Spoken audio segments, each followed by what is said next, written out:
If you enjoy this video, like, share, and subscribe.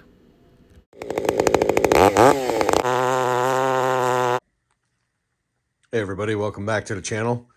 Today I'm going to show you guys how I make my pipes. Right now, I've got just a piece of cardboard on here. This is my template that I'm using to make my plate that'll bolt on to the flange. I usually try to make a piece of like 1/8 inch thick steel. And I made this template because I'm going to throw it in a vise on my Bridgeport to mill this out. You can do this just drilling holes and then cleaning it up with a file to make your plate. Once you have your plate, I use some 1 5/8 OD thin wall tubing. Then I take a piece of 7/8 OD and I'll cut it to a length of about 3 3/4, 3.5, 3 3/4. I always use the number 1 because it's a little more accurate measuring. So 3 3/4 length. And then what I'll do is I'll get my position. If you'll notice on the end of this tube, it's kind of cut on a little bit of an angle. That's to kick the pipe in an upwards direction. Okay. That allows you to get a wrench in underneath to get to your screw on your outlet side. So what I'll do is clock that position that I want, and I'll tack weld it to the plate, and then I'll pull it off and finish weld it. And this pipe is just long enough where the dogs will still protect it. I don't know if you guys can see, the dogs stick out further than the pipe.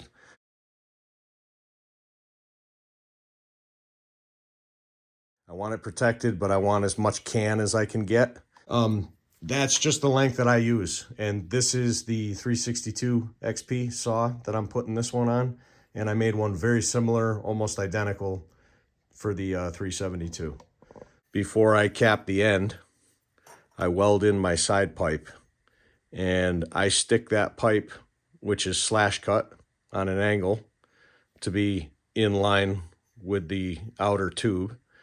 And I stick it in maybe a third, a little over a third into the pipe. I find that I get better performance if I do that.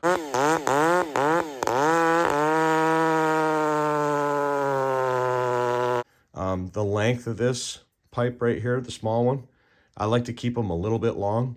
You can always trim them back, but it's obviously harder to make it longer. 1 1/4 inch to the low side and 1 3/4 inch to the high side. And then I'll weld it all up. I'll weld this on first, and that way I can make sure my angle is where I want it. To cut this hole through, all I did was drill a hole, and then I used my carbide burr on my Fordham tool and to kick that angle just a little bit, and that will pitch forward just a little bit. And like I said, I can clock it how I want it. Hold it up here, tack it at the angle that I want, and then I'll unbolt the whole thing, finish weld it, then I'll sonic wash it, then I'll paint it. I paint it with a high temp, stove paint, muffler paint, whatever you got, something high temp. And that's how I did the one for my 72cc Amazon saw. That's what I do to make a pipe, and the performance seems pretty good.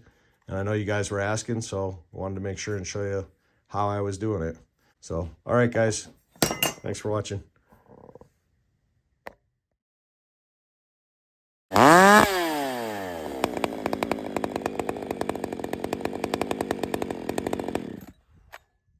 That woke that thing up.